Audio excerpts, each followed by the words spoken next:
When I was talking with Wade and Chris about TV sizes, they said, "Doug, you keep going back and forth. You have a TV size in mind and you're just toying with us?" I swear I wasn't. Let me tell you the story. I'm Doug Walker, and this is Roominess.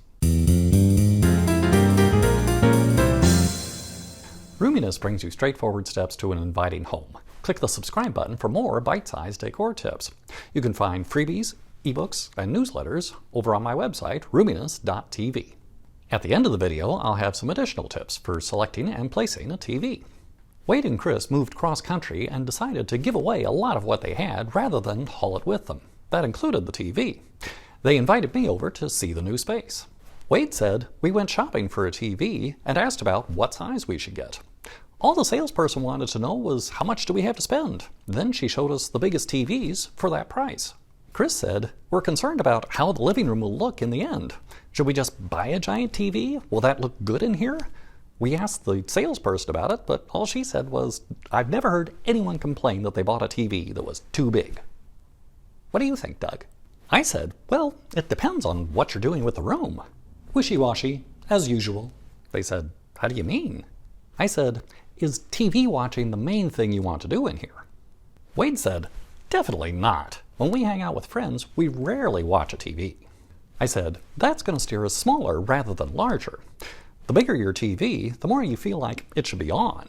Then I asked what style they were going for. They had a big, loud, plaid sofa in the room, and I hoped that wasn't going to be a starting point. Look who turned judgmental. Chris said, "That couch is a loner. It won't stay. We're thinking more of a modern, moody Zen vibe." I breathed a sigh of relief about the sofa. Then I said, "Well, that frees you up to be a little larger. The more traditional your room is, the more out of place a big TV looks. What color were you thinking for the TV wall?"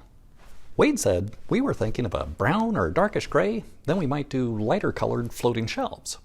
"Ah," I said, "a TV will blend in better with a darker colored wall, but if you have light colored shelves around it, it will tend to emphasize that void, and you might lean a little smaller." That's when Chris said, "Doug, you keep going back and forth. Do you have a TV size in mind and you're just toying with us?" "Probably."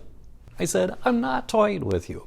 It's just that your combination of style and function and colors is kind of balancing each other out.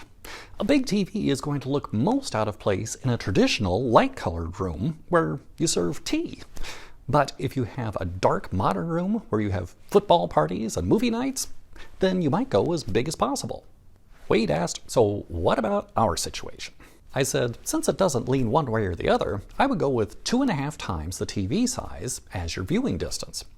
If we were leaning larger, I might say 1.5 times the TV size. But you're wondering about the TV size, so let's decide on where the couch is going to be and measure that.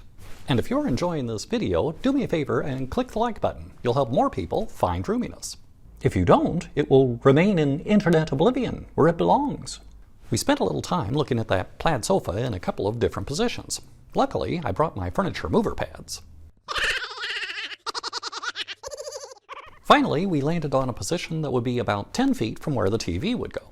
Chris asked, "Will that be too close? Does anybody worry about that anymore?" I said, "Well, let me ask my cousin. He's an optometrist." So I shot off a text, and he sent me an answer right back and said, "The minimum recommended TV viewing distance is about 8 to 10 feet.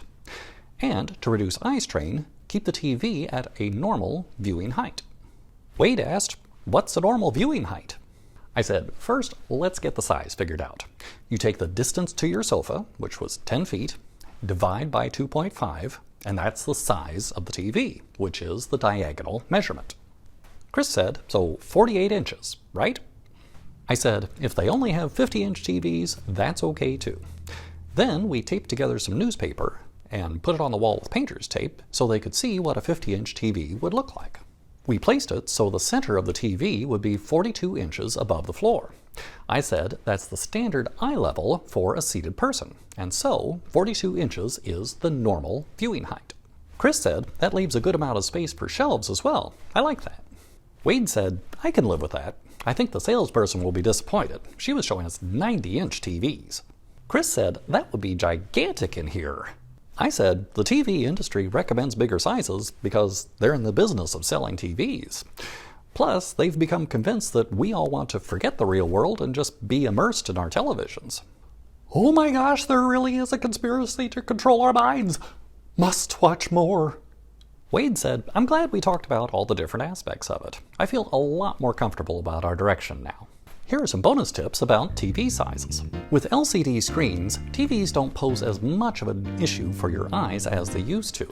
The main issue is eye strain, and that can have to do with where your TV is. If you have to look too far up or too far to the side to see your TV, then it can cause eye strain. So try to keep the center of your TV approximately 42 inches above the floor, and try not to have your viewing angle be more than 60 degrees. If you place your TV on a piece of furniture rather than mounting it to the wall, it gives you a couple of advantages.